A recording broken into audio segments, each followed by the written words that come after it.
Olá, seja bem-vindo ao Salto para o Futuro. E nesta semana, nosso assunto é educação à distância na era da cibercultura. Hoje, quinta-feira, é dia de entrevistas aqui no Salto. Dia de falar com as nossas convidadas sobre o uso das tecnologias digitais para a inclusão de pessoas com deficiência. Além de vencer distâncias, de proporcionar o encontro de grupos de mesmo interesse e de promover a interatividade, as tecnologias digitais são recursos de aprendizagem para pessoas com deficiências físicas e motoras. E é sobre esse tema que a gente conversa com as três convidadas de hoje. No primeiro bloco, vamos falar com a professora Margarete Olegário sobre o uso da informática educativa na prática pedagógica com alunos cegos. Em seguida, é a vez da pedagoga Raquel Kolassik, em pauta, como um curso de educação à distância pode se tornar acessível para alunos surdos. E no terceiro e último bloco, a entrevista é com a pedagoga Valéria de Oliveira, que conversa para pessoas com deficiências físicas e motoras. Começa agora o Salto para o Futuro, Um programa da TV Escola, o canal da educação.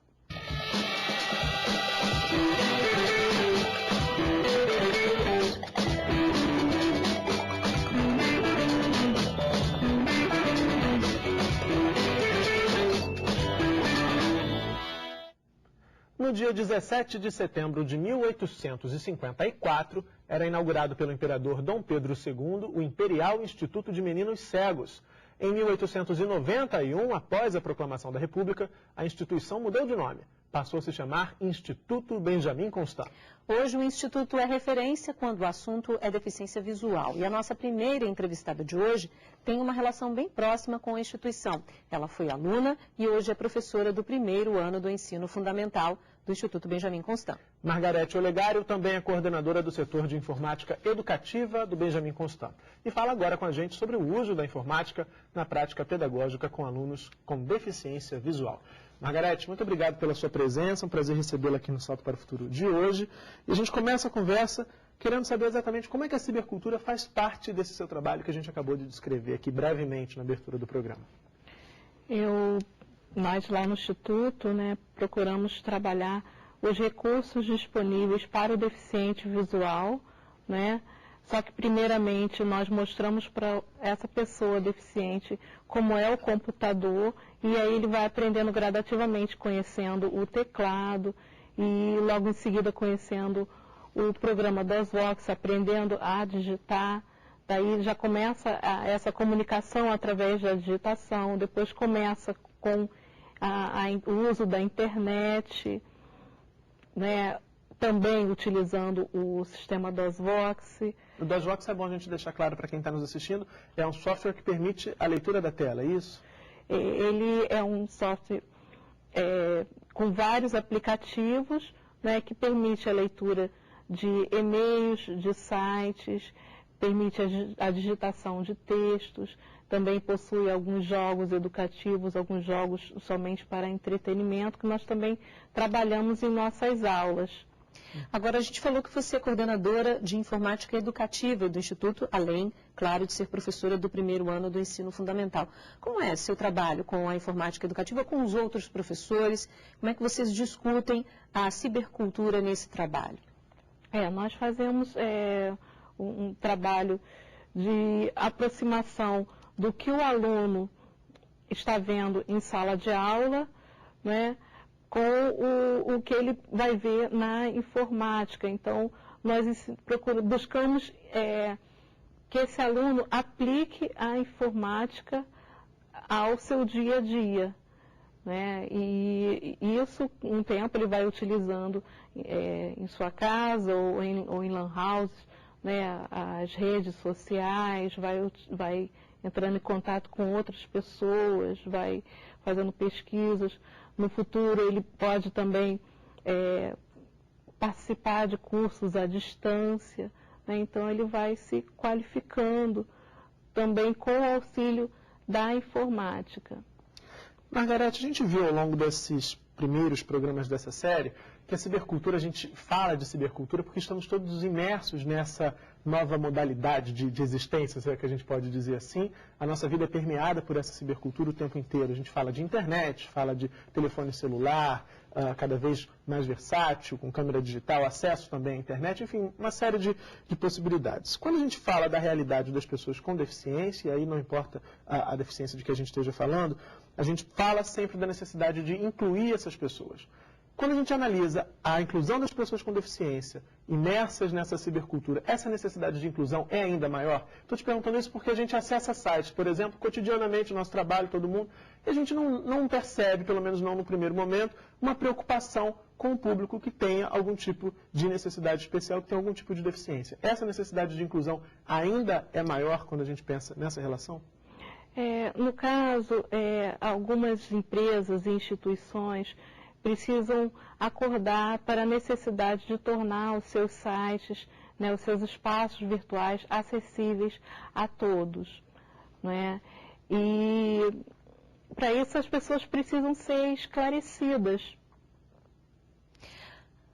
Agora, Margarete, pensando nisso que você está falando de esclarecimento, a gente sabe que no trabalho que vocês desenvolvem lá no Benjamin Constant, vocês trabalham com softwares gratuitos, né? Um que você já comentou, que é o DOSVox, e o outro é o NVDA, não é isso? É uma tecnologia assistiva, a gente pode dizer que sim, né?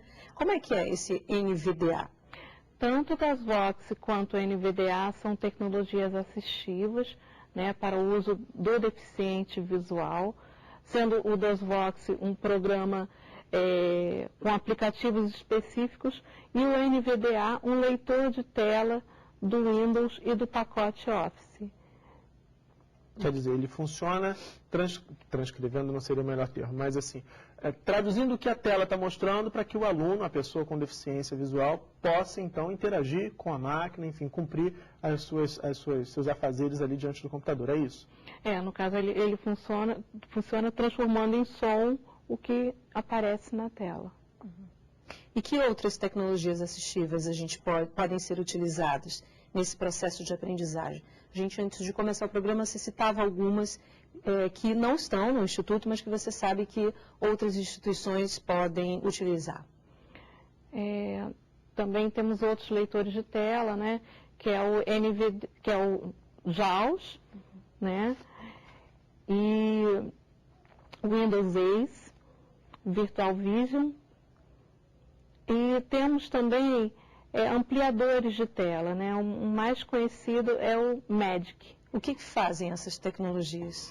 No caso, o Windows Ace, o JAWS, eles são leitores de tela, tanto quanto o NVDA.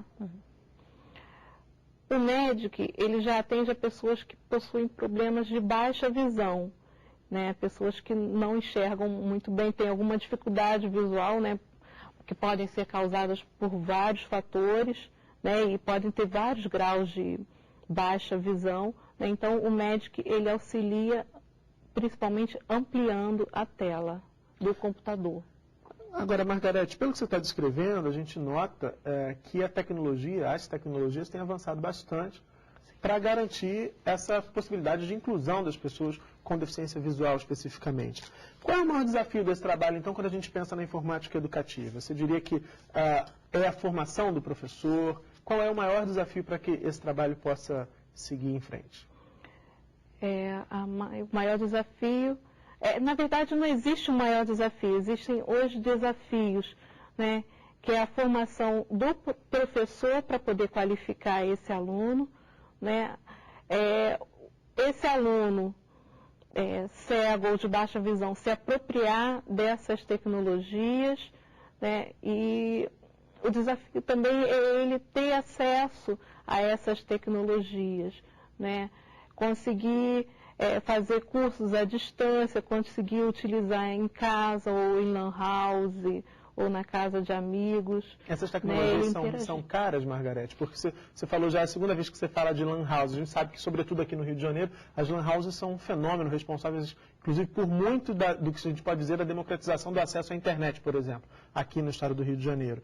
Essas tecnologias, elas são baratas, elas são de fácil aquisição ou não? No caso, o NVDA e NVDA e o DOSVox são gratuitos, mas o JAWS, o Magic, o Virtual Vision são tecnologias que são compradas, né, e realmente não são muito acessíveis em termos de preço. Né? Dentre essas, a mais acessível, né, em termos de preço é o Virtual Vision. Nessa série a gente ouviu, Margarete, vários entrevistados falarem que os ambientes virtuais de aprendizagem fazem parte do processo, né, de aprendizagem, obviamente, são importantes nesse processo, mas que não é possível acreditar só as tecnologias de informação e da comunicação, a esses ambientes virtuais, o sucesso de um processo de ensino-aprendizagem. Né? Como é o seu processo para escolher, fazer pesquisas, para apresentar, né, alguns ambientes para os seus alunos e também para os próprios seus pares lá, como você é coordenadora de informática, né, certamente você leva algumas sugestões de atividades, enfim, sites, ambientes a serem visitados. Como é que é o seu processo de planejamento? Você até contava aqui antes de começar que faz um planejamento para desenvolver o seu trabalho. Exato. No caso, eu procuro apresentar ou sugerir para a instrutora que trabalha também comigo, com outras turmas, né, sites que sejam acessíveis. Mas a acessibilidade é um primeiro critério, né? Sim, com os programas que nós utilizamos, tá? Porque não adianta ele saber que tem um site onde ele pode encontrar um determinado conteúdo sobre história ou sobre geografia, enfim, né, sobre qualquer outra matéria, se esse site ele não consegue ler. Uhum. Né? E eu estou sempre buscando, né, associar o que ele aprende em sala de aula com a informática, né? Uma situação complementando a outra, né? Para ele sentir que há uma razão de ser, que a informática não está assim como algo estanque, é algo que pode permear toda a vida dele, né? Que através da informática, do computador, hoje ele pode fazer compras pela internet, ele pode fazer pesquisa, ele pode entrar não na escola, mas fora da escola ele pode entrar no MSN, no Orkut, no Facebook. Né? Então, mostrar essas possibilidades para esses estudantes. Agora, pensando em tudo isso que a gente conversou, o que você diria, o que caracterizaria um bom ambiente virtual de aprendizagem, né? A gente está falando para professores do país inteiro, pensando especificamente nesse trabalho com alunos cegos ou de baixa visão. O que caracterizaria um bom ambiente virtual de aprendizagem, Margarete? Um bom ambiente de aprendizagem virtual precisa, com certeza, ter um bom conteúdo, né, do que se proponha a ensinar, mas também ser acessível a todos, ao deficiente visual, ao deficiente auditivo, né, que esse deficiente consiga ler e interagir nesse ambiente, né, que ele consiga interagir não só na qualidade de estudante, mas também na qualidade de tutor, né, porque esses ambientes virtuais podem se tornar geração de emprego para deficientes. Tá certo. Margarete, muito obrigada por essa entrevista hoje aqui no Salto para o Futuro. Obrigado, Margarete. No próximo bloco, a conversa é com a professora Raquel Colassi, que o tema da entrevista é a acessibilidade de cursos de educação à distância para alunos surdos. A gente volta já com Salto para o Futuro.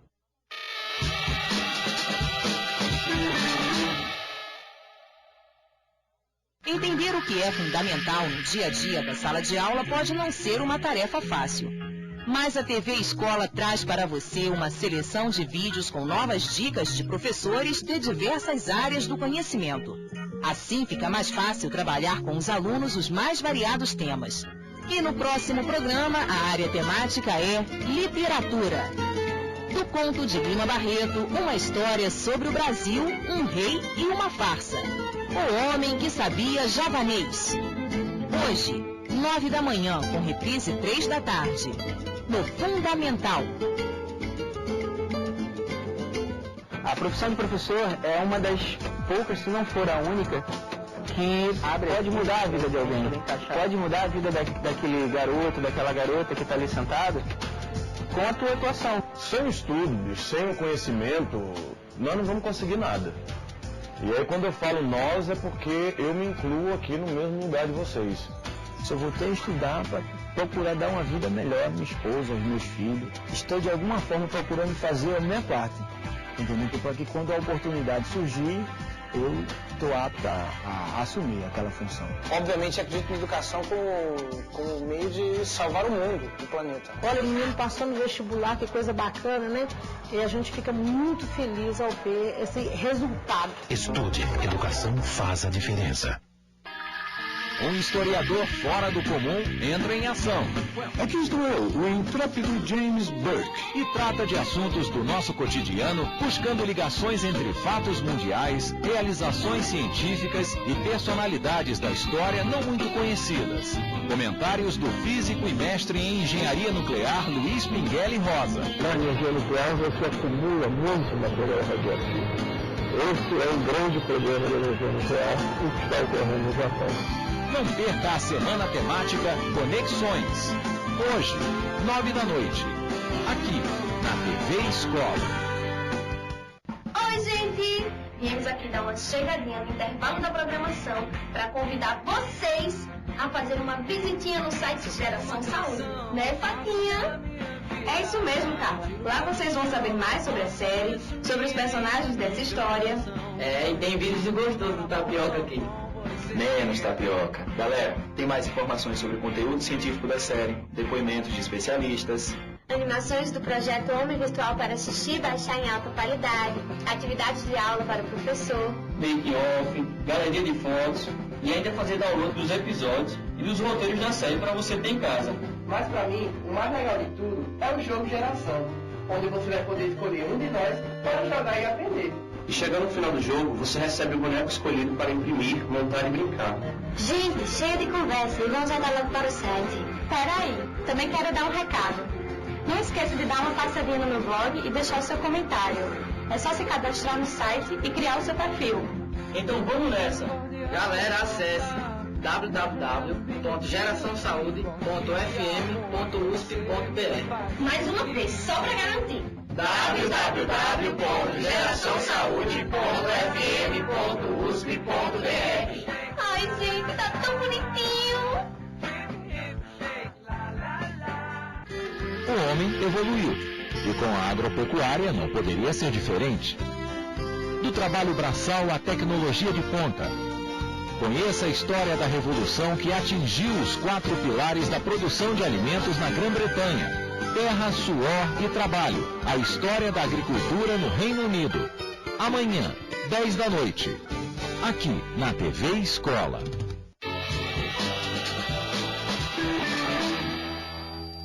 Salto para o Futuro está de volta. Como um curso de educação à distância pode ser acessível a pessoas surdas? Esse é um dos temas da nossa entrevista com a professora Raquel Kolasic. A Raquel aprendeu a linguagem de sinais quando era aluna do ensino fundamental numa escola pública do município de Rio Claro, em São Paulo. Hoje, Raquel é professora de Libras da Universidade Federal do Estado do Rio de Janeiro, a Unirio, e também dá aulas no Instituto Nacional de Educação de Surdos, o INES, no Rio de Janeiro. A Raquel pesquisa ainda a possibilidade de alunos surdos, a acessibilidade de alunos surdos na plataforma CEDERJ, a Fundação Centro de Ciências e Educação Superior à Distância do Estado do Rio de Janeiro. Raquel, obrigado pela presença aqui no Salto para o Futuro. É um prazer ter você hoje aqui, Raquel. Vamos começar falando sobre essa sua pesquisa, né? Você é pesquisadora da acessibilidade para pessoas com deficiência, especialmente auditiva, né?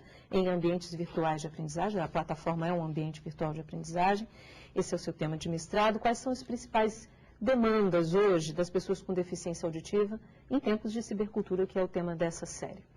Boa noite. Bom, dentre as principais necessidades, você tem a questão da diversidade de acesso aos cursos de graduação, né, à distância ou presencial, que tenham adaptação para receber as pessoas surdas. É comum você ter curso de pedagogia, mas aí a pessoa quer fazer curso de psicologia, mas aquele curso ainda não é acessível, ainda não tem acessibilidade.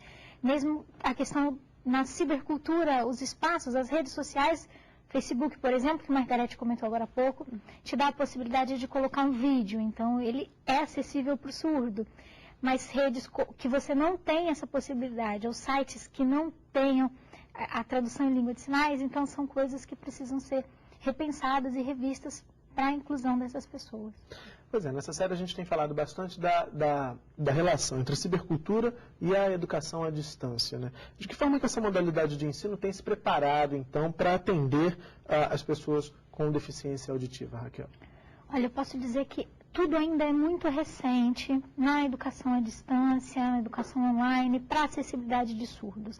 Então, na maioria dos casos, quando o curso diz que ele é acessível, ele se preocupou em gravar a videoaula, grande parte do material didático é feito com videoaula, e é legendado essa videoaula. E acredita-se, né, que resolvi o problema porque eu coloquei uma legenda. E a legenda nem sempre atende à demanda do surdo, porque você tem sempre que lembrar que a questão da surdez é uma questão linguística. Então, quando eu vou ler aquela legenda, é como se, para nós, falantes da língua portuguesa, nós estivéssemos lendo em inglês ou em alemão. A dificuldade é de vocabulário, é de leitura, é de frase mesmo. Então, quando eu tenho acesso a esse aprendizado na minha primeira língua, no meu caso a língua portuguesa, no caso dos surdos a língua de sinais, eu garanto um aprendizado maior, né, do que se eu coloco apenas a legenda. Então, hoje a preocupação, ela esbarra muito nisso. Eu fiz um vídeo acessível porque eu coloquei uma legenda. Quando coloca a língua de sinais, a linha pequenininha do intérprete, e que nem sempre visualmente aquilo é acessível, porque é muito pequeno, e o ideal seria que isso pudesse ser ampliado. Então, você está aí apontando alguns desafios. O primeiro é incluir a língua de sinais nos materiais, nos recursos audiovisuais que estão, a grande maioria dos cursos de educação à distância usam muito recurso, como você apontou, né? Recurso audiovisual. Então, o primeiro desafio é incluir a língua de sinais. Isso. E o outro é como incluir, né? Exatamente. O que você sugeriria? Aquela em que o intérprete está ao lado do que está sendo dito, ou de um apresentador, por exemplo? Que na televisão, por exemplo, a gente está nesse plano ali aberto. Vai pedir para o Toledo deixar lá, no mais geral. O que a gente vê, Toledo é nosso diretor de imagem, para quem não acompanha, um abraço para o Toledo. Para quem está acostumado a assistir televisão, o que a gente vê comumente é uma janelinha, um quadradinho no canto da tela, pequenininho. Pequenininho, que às vezes você mal visualiza, né? Isso não seria suficiente. Dificulta, porque se você está acessando um programa, então eu estou assistindo um programa televisivo, está pequenininho, se eu perdi alguma informação, isso pode passar, eu consigo essa informação no outro momento, ou é um vídeo que eu posso parar, de repente, e ver novamente. Mas se eu estou estudando, se eu estou tentando aprofundar o meu aprendizado, então é o desafio de aprender, e aí você não se depara só com o desafio de aprender, você se depara com o desafio de aprender, de entender essa outra língua e de ver ali pequenininho. Então, isso não é o ideal. O ideal que a gente diz e defende é que você tenha possibilidade de ampliar essa janela. Então, esse material teria como se fosse um hiperlink mesmo. Eu quero só a janela de tradução. Eu amplio aquilo, visualizo sem maiores problemas, e quando não quero mais aquele recurso, minimizo a tela e sem problemas, né? Seria mais ou menos por aí. Agora, o que é um ambiente? Você já apontou aí uma característica de um bom ambiente virtual de aprendizagem, né? Além disso, o que um ambiente virtual de aprendizagem precisa ter para atender as necessidades, especialmente das pessoas com deficiência auditiva? Eu acho que o ponto principal para o surdo é a questão da língua mesmo, né? A Margarete falou da questão do leitor de tela. Então, quando você usa um programa para ler a tela, você precisa de uma programação adequada, na formatação de programação mesmo. Para o surdo, isso não seria tanto necessário. O ideal é que você tenha a possibilidade de tradução daquela aula ou de uma explicação de um texto. Então, professor coloca lá um texto para os alunos lerem. Alguns conceitos novos, principais. O ideal é que esse aluno tivesse acesso a essa explicação em língua de sinais, como um apoio para a leitura em língua portuguesa. De novo, o exemplo, né? Se eu estivesse lendo um texto em inglês, o apoio do dicionário, e às vezes de tirar dúvida, poxa, mas a tradução dessa palavra, como se encaixaria melhor, como poderia ser feita? E aí, num curso à distância, a importância para o surdo, principalmente, seria a língua de sinais. Outra questão é a presença do intérprete nos encontros presenciais. Os cursos costumam ter, né? Então é importante que você tenha um tutor que possa responder as dúvidas desse aluno surdo, que tenha como atendê-lo. Então, eu chego com a minha dúvida em língua de sinais. É importante que alguém possa entender a minha dúvida e responder também na minha língua. Você já apontou que no que diz respeito aos materiais didáticos, a janelinha ali da inclusão, ainda é um desafio. E no que diz respeito à presença desse tradutor, do intérprete nos encontros presenciais desses cursos, a gente tem avançado nesse sentido ou ainda precisa caminhar mais? Ainda precisa caminhar muito mais, né? Infelizmente, a gente ainda tem aquela situação de o surdo entrou no curso, não tem intérprete, aí ele vai brigar por uma coisa que é direito dele. Aí tem que correr atrás de fazer ação na justiça, por favor, eu tenho direito a isso, alguém tem que ser responsável, e aí o curso não quer bancar o intérprete, então você contrate.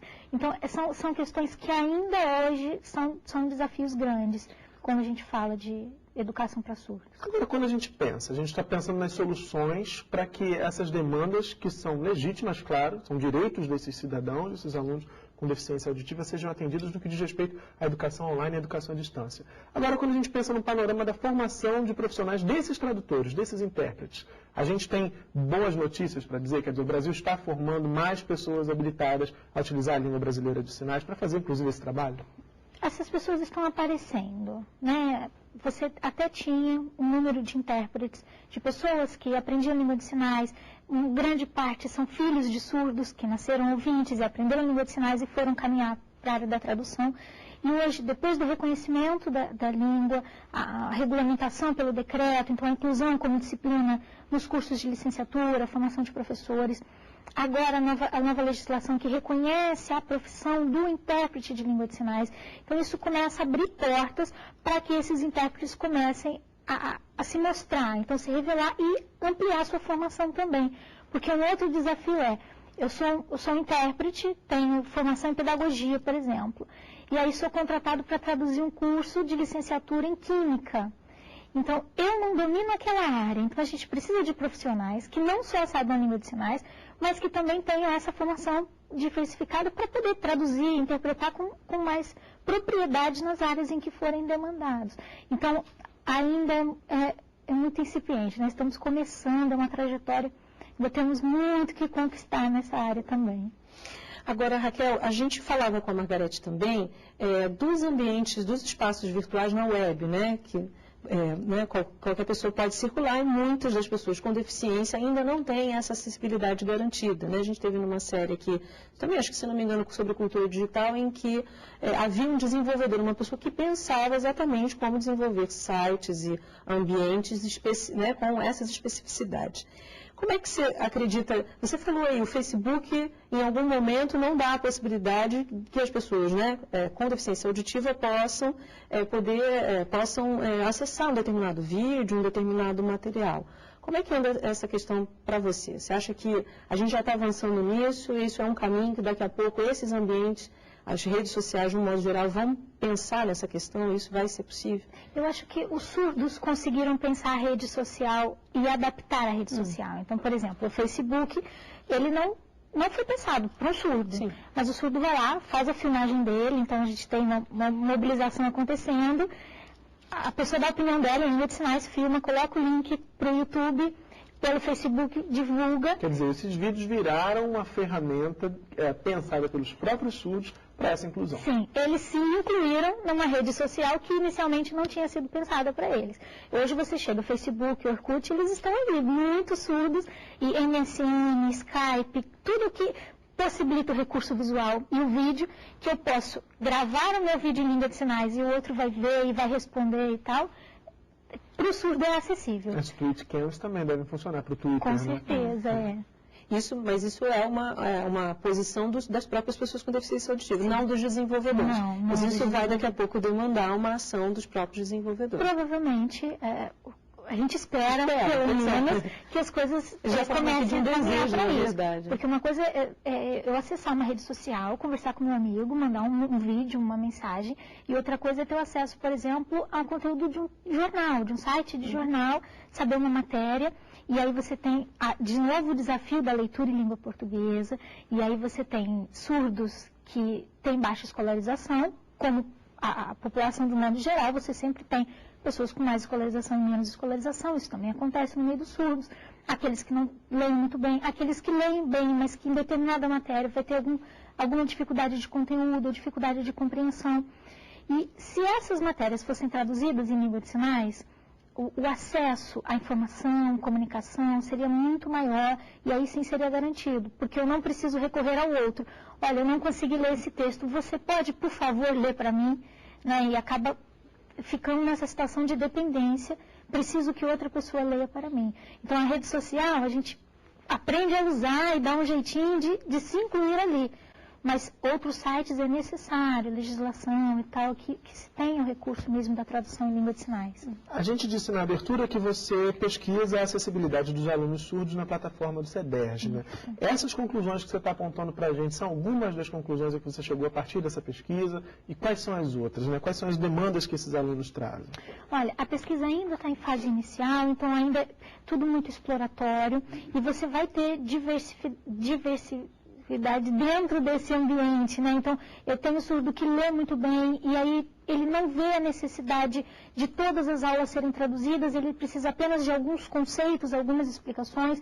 Eu tenho aqueles que, apesar de lerem muito bem, preferem ter a plataforma totalmente acessível em língua de sinais. Então, quando a gente pensa essa pesquisa, a gente já procura, dentro desse repertório, dessa demanda, ver que necessidade aquele aluno tem naquele momento. E uma outra indicação que a pesquisa tem apontado é isso. Eu tenho na pedagogia mais acessibilidade do que na história, do que num outro curso. E isso não é interessante, porque o surdo tem que ter possibilidade de escolha. Eu quero escolher aquele curso, e aquele curso então vai ter que se adequar e vai ter que se tornar acessível para o surdo. Quer dizer, o que você está dizendo para a gente é que parece que a inclusão virou uma bandeira só da área da educação, quando a gente pensa nos cursos de formação, nas graduações. Quer dizer, só a área da educação deve discutir a inclusão. Você está apontando que esse é um problema, uma visão equivocada, e claro que essa necessidade precisa ser mudada. É isso mesmo? Então? Sim, a necessidade precisa, porque quando você coloca a língua de sinais, por exemplo, disciplina no curso de formação de professores, e hoje o Instituto Nacional de Educação de Surdos, o INES, ele tem um curso superior bilíngue, que é pedagogia. É uma vitória muito grande, é uma conquista muito grande, mas ainda assim é um curso só.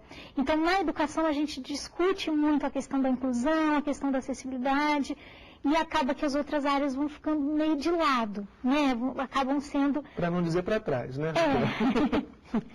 Você está falando aí de alguns desafios do ponto de vista educacionais, claro, né? A graduação, de uma certa forma, no Brasil ainda precisa olhar, né? As várias áreas, né? Precisam olhar para essa questão. Mas de que forma a cibercultura tem, aí a gente está falando de cibercultura num campo maior, tem contribuído para a inclusão das pessoas com deficiência, para a gente poder encerrar esse bate-papo? Eu acho que até pela própria inclusão na informação, né? Quando eu posso acessar um colega, mandar um vídeo para ele, eu posso procurar uma informação, eu posso conhecer a língua de sinais de outro país por meio da internet, eu posso conhecer outras pessoas. Para o surdo, eu acho que é como é para nós mesmos, né? Acesso a ampliação de horizontes. Eu conheço mais coisas, eu tenho novas vivências, e isso vai então gerando novas dúvidas, novas demandas. Eu vejo um vídeo em língua de sinais em inglês e aí eu começo a me preocupar, poxa, como é que é essa língua, como é que eu posso aprender isso, onde eu vou ter acesso a isso? Eu acho que é ampliação mesmo de horizonte, de vivência, para que o surdo seja incluído na sociedade também, de modo geral. Tá ótimo então, Raquel. Muito obrigado pela sua presença aqui no Salto para o Futuro de hoje. Parabéns pelo trabalho. Obrigada. Não perca no terceiro e último bloco de hoje uma entrevista com Valéria de Oliveira, professora da Universidade do Estado do Rio de Janeiro. Salto para o Futuro, volta já.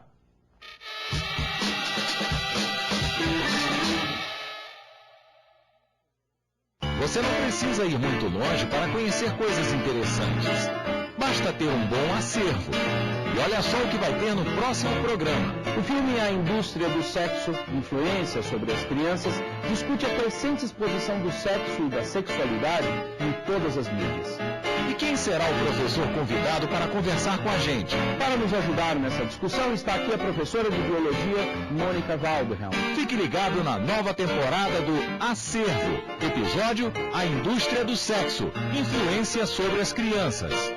Hoje, 10 da manhã, com reprise 4 da tarde, aqui na TV Escola. Uma boa ideia para cuidar do planeta não pode ser jogada fora. Ela precisa ser compartilhada. E a melhor maneira para fazer isso é mobilizar toda a sua turma e produzir um vídeo de até 2 minutos e enviar para a TV Escola.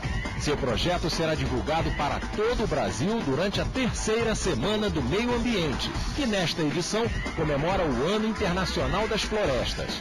Mas fique ligado, seu vídeo precisa ser enviado até o dia 16 de maio. Anote aí o endereço: 3ª Semana do Meio Ambiente, Rua da Relação, 18, 4º andar, Centro, Rio de Janeiro, RJ. CEP 20.231.110. Junto com o material, envie também um papel com o nome e endereço da escola, nome do projeto e um telefone de contato. Qualquer dúvida, escreva pra gente, tvescola@mec.gov.br. Vamos lá, participe! Albert Einstein não acreditava no acaso, mas o acaso foi decisivo no traço de Paul Klee, expressionista, cubista, surrealista, um pintor sempre atrás do equilíbrio. Equilíbrio determinado, quem diria, pelas leis da física, assim como o som da orquestra regida por Toscanini. Maestro notável, se recolheu em casa depois de perder a memória. Quem também preferiu o aconchego do lar foi Ernest Hemingway, que tirou o time de campo para escrever sua obra-prima e encontrar a essência da palavra. Palavra, forma, movimento e matéria. Em Biografias, o legado do pai da ciência moderna. Einstein no dia a dia. Hoje, 10 da noite. Aqui, na TV Escola.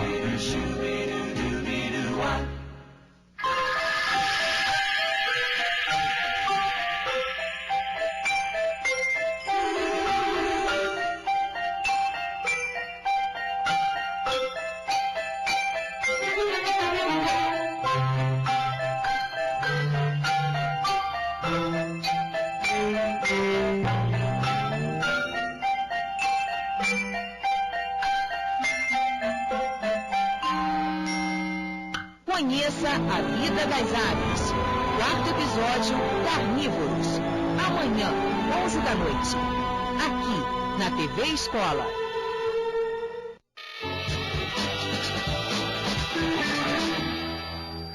Estamos de volta com o Salto para o Futuro, neste que é o 3º e último bloco da edição de hoje. No mês de abril, um programa de extensão da Universidade do Estado do Rio de Janeiro completou 23 anos de criação. É o Rompendo Barreiras, que desenvolve diversos projetos voltados para a acessibilidade e inclusão. Entre esses projetos está a Audioteca, que realiza a gravação em voz de conteúdos de livros e outros materiais escritos para alunos cegos ou de baixa visão. E para falar mais sobre essas e outras atividades do Rompendo Barreiras, convidamos a coordenadora do programa, Valéria de Oliveira. Valéria, muito obrigada pela sua presença aqui hoje no Salto. Então, Valéria, conta pra gente qual é o objetivo do Rompendo Barreiras, esse programa que acaba de completar 23 anos de existência, que você contava pra gente durante o intervalo que Margarete, a primeira entrevistada do Salto para o Futuro de hoje, participou como aluna do Rompendo Barreiras. Né? Sim, a Margarete ela foi uma usuária ativa do Rompendo Barreiras e o objetivo do Rompendo Barreiras é incluir socialmente e também na área da educação a pessoa com deficiência, né? Então, o Rompendo Barreiras ele atende a qualquer pessoa com deficiência. A Margarete foi um desses usuários. Ela se preparou no Rompendo Barreiras para fazer o vestibular. E ingressando na UERJ, ela foi aluna da UERJ também, fez pedagogia e foi usuária enquanto aluna da UERJ e continua no Rompendo Barreiras. Porque o Rompendo Barreiras é um programa que ele atende não somente os alunos da UERJ, de todos os cursos, não somente da Faculdade de Pedagogia, como também pessoas da comunidade. Basta que ela tenha deficiência. Ou seja, um profissional que queira atender a pessoa com deficiência. Porque nós também promovemos cursos para essas pessoas, por exemplo, o curso de Braille para pessoas que trabalham com cegos. Promovemos cursos de Soroban, que é a matemática, usa a matemática para pessoas com baixa visão e cega. Então, essa nossa luta, né, que é o Rompendo Barreiras, luta pela inclusão, nosso nome, há 23 anos, a UERJ vem buscando a inclusão da pessoa com deficiência, quando nem se falava em inclusão. Você está lá há 6 anos, né? Estou há 6 anos. E você disse agora que não só para pessoas com deficiência, pessoas que trabalham, possam trabalhar, né, com alguma pessoa com deficiência. Os professores também procuram os cursos? Professores da educação básica, por exemplo? Muitos, nós temos muitos professores da educação básica. Nós temos professores de vários municípios do Rio de Janeiro, da rede estadual e também da rede privada. E atualmente quantas pessoas estão participando das ações do Rompendo Barreiras? Olha, eu não sei te precisar exatamente quantas pessoas, né? Agora nós temos categorias diferentes no Rompendo Barreiras. Nós temos hoje, por exemplo, 3 turmas de Braille. E são pessoas que vêm como alunos. Nessas turmas de Braille nós temos universitários da UERJ, de cursos diferentes. A maioria deles são da pedagogia e dos diversos cursos de graduação. Mas também tem alunos da medicina, tem alunos da enfermagem, que são pessoas que atendem na área de saúde. Tem muitos professores das redes públicas e parentes, às vezes pintam alguns parentes, pessoas com alguma patologia que sabe que vai evoluir uma cegueira e também vai fazer o curso de Braille com a gente. Temos os nossos professores de Braille, atualmente nós estamos com um professor, mas em geral a gente tem de 3 a 4, Margarete também já foi nossa professora de Braille. E esses professores são todos eles com deficiência visual, em geral são voluntários, só o que está dando aula agora, que é técnico administrativo da UERJ, também com deficiência visual. Temos voluntários que gravam textos, que vão lá para fazer leitura de textos para pessoas com deficiência visual, transcrever do áudio para o papel, para quem é surdo. Já que você tocou nessa questão da gravação, faz parte do projeto Audioteca, né? Que a gente citou ali na abertura. Como é que é esse projeto? Como é que ele funciona e como é que começou essa história? Bom, o Rompendo Barreiras ele começou há 23 anos, em 1988. Foi idealizado por um grupo de professores e alunos da UERJ. Dentre essas pessoas, tinha a professora Maria da Glória Chaper, que faleceu ano passado, que coordenou o Rompendo Barreiras até 6 anos atrás, quando eu entrei. E o objetivo, como o nome está dizendo, é essa inclusão. E o primeiro projeto do Rompendo Barreiras foi a Audioteca.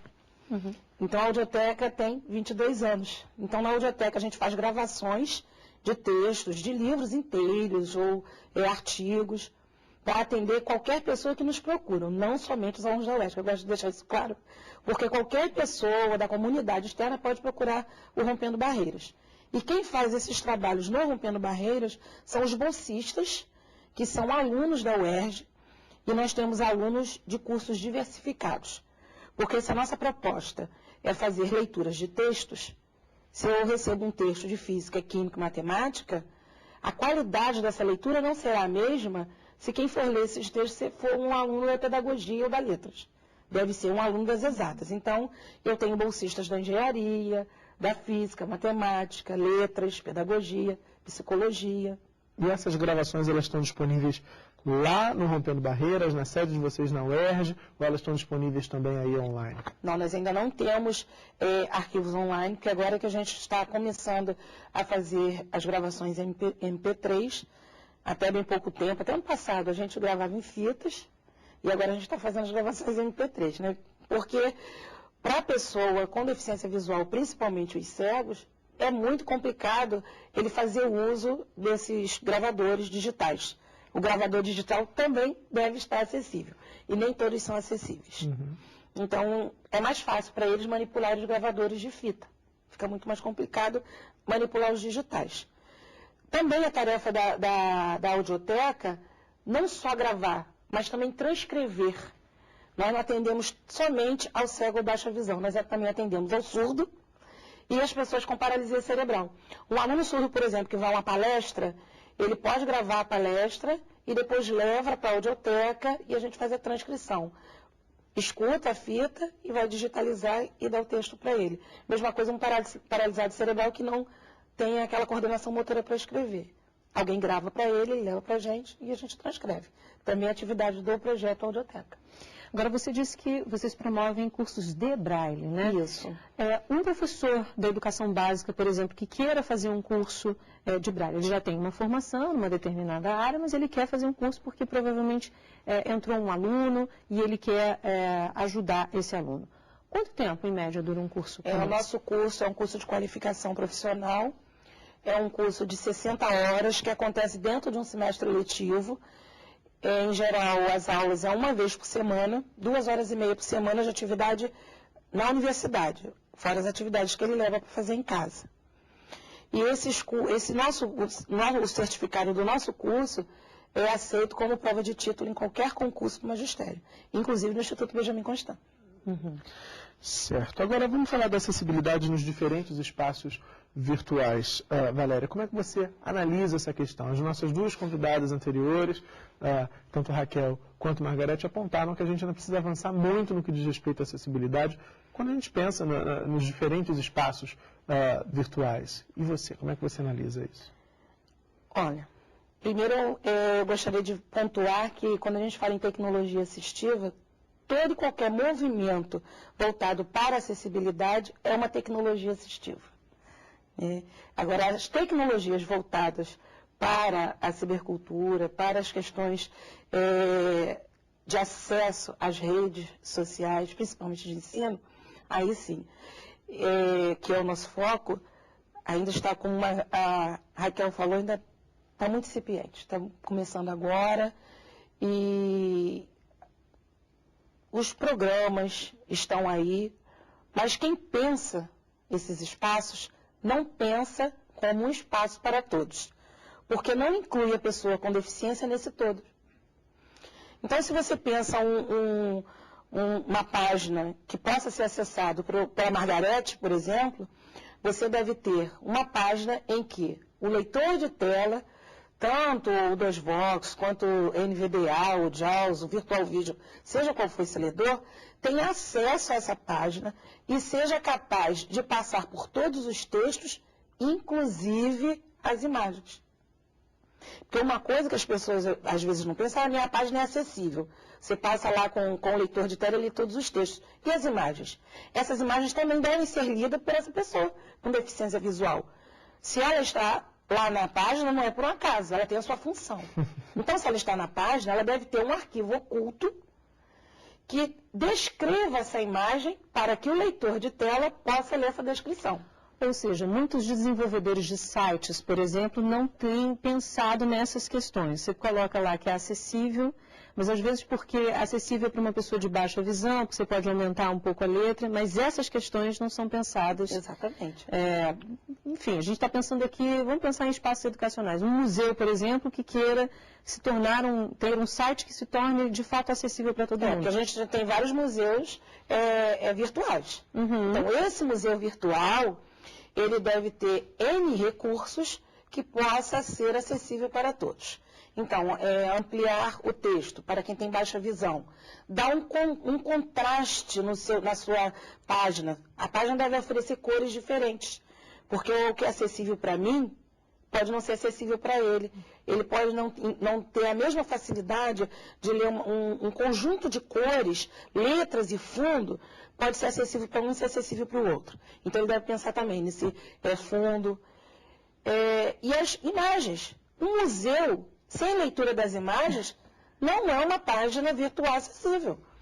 Então, se eu tenho lá uma obra de arte, eu tenho que ter a descrição daquela obra de arte. Se é uma escultura, se é uma tela em óleo, como é que é, quais são as cores, qual a disposição, qual o enquadramento desta obra. E isso tudo é uma técnica que é feita por alguém que vai lá e faz a leitura daquela obra.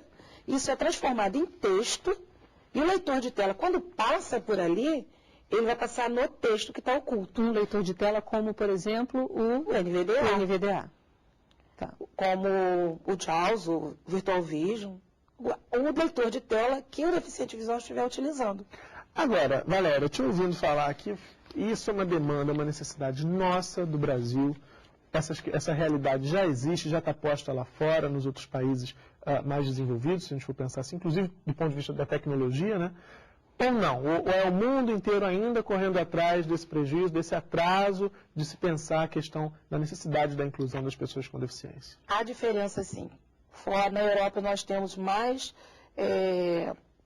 ações concretizadas do que aqui no Brasil. O NVDA, por exemplo, é uma tecnologia de fora, ele não é nossa. Ela não é nossa. Ele não é um leitor de tela nosso. Né? O que a gente tem aqui no Brasil é o 2Vox, que foi desenvolvido na UFRJ. O NVDA ele já vem de fora.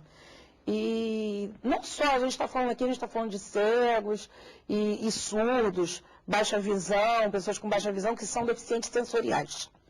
E a gente nem tocou no assunto da questão do deficiente físico, por exemplo. Pois é, quais são as demandas que você imagina? Porque nós temos, por exemplo, pessoas com deficiência física, que são as paralisados cerebrais, por exemplo, que não falam. Como dar acesso a essas pessoas? Existem ferramentas para isso. Existem programas. Tem um programa Escrevendo com Símbolos, que você vai dar acesso ao meio, né, virtual, inclusive, através desses programas. Tem o BirdMake, que é um outro programa que trabalha com imagens, para quem não fala. Então, através das imagens, essa pessoa vai se colocando. Tem periféricos diferentes, acessíveis, mouses, teclados diferentes. Nós temos colmeias, que são tipo uma caixinha vazada, que você coloca em cima de um teclado, que é a pessoa que tem deficiência física, né, um paralisado, em geral os paralisados cerebrais, mas pode ser uma outra deficiência física, ele vai acessar as teclas, mas tem uns furis, então não corre o risco dele tocar na tecla ao lado.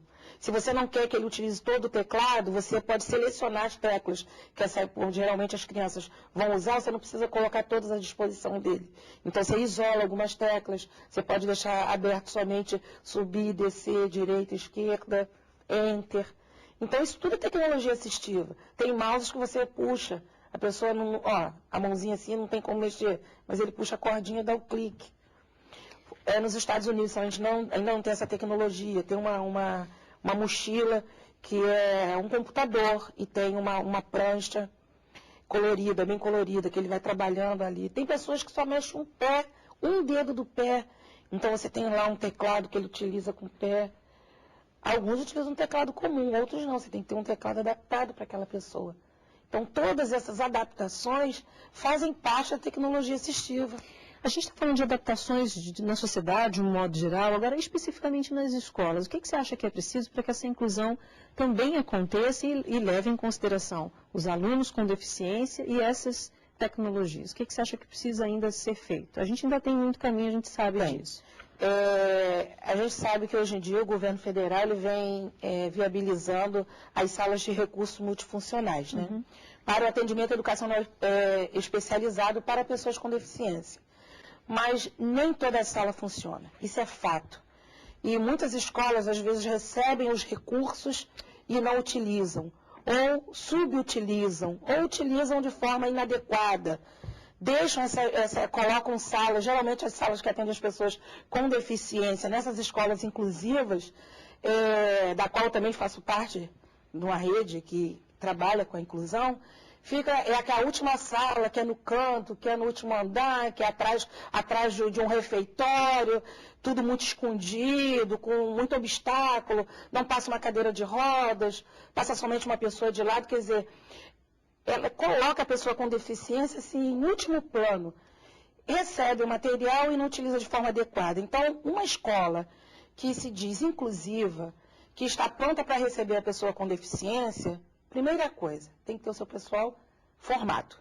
A formação para o atendimento desse aluno com deficiência.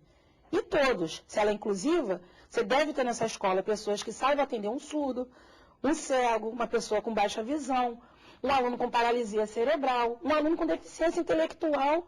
A gente não tocou aqui no assunto, que são pessoas que você não vai desmerecer a capacidade dele, mas você tem que buscar novos caminhos, outros caminhos, para que essa informação chegue de forma satisfatória para esse aluno. Então, você tem que ter todos esses materiais disponíveis, mas primeiro o profissional que o atende. Então, você deve ter numa escola inclusiva uma impressora que imprima em braille, Porque não é porque nós temos o computador que a gente vai desprezar o braille. A gente só consegue perceber a escrita de uma criança a partir do momento que ela começa a ler e escrever. E se essa criança é cega, ela deve escrever em braille. Ok, Valéria, então pelo que você está dizendo, desculpe eu te interromper, que infelizmente nós temos Eu acho que isso daria uma outra série. Pois é, vamos pensar nisso. Mas, enfim, pelo que você está nos dizendo, o desafio a gente pode dividir em duas partes. A questão do acesso às tecnologias para que essa inclusão se torne uma realidade e a formação dos profissionais que vão ali mediar o contato dos alunos com essas tecnologias, né? Torçamos para que a gente tenha boa sorte nessa caminhada, Valéria. Um prazer recebê-la aqui no Salto para o Futuro de hoje. Muito obrigada. Obrigada, Valéria. Bom, assim a gente encerra o 4º programa da série Cibercultura, o que muda na educação. Obrigado pela companhia e convidamos você para participar do debate de amanhã.